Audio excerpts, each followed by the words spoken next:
মালিক,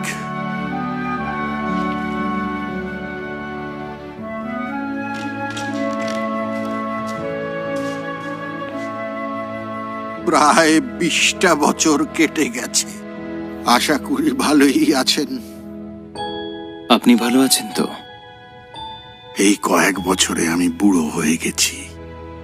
আপনি এখনো আগের মতোই ড্যাশিং আছেন। না, উনি এতটাও ড্যাশিং নন।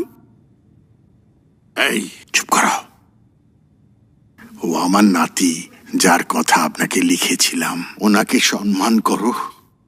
আচ্ছা, উনি কে? তুমি নিশ্চয়ই দখোয়া। আমি তোমার কাকা, কিন্তু পরে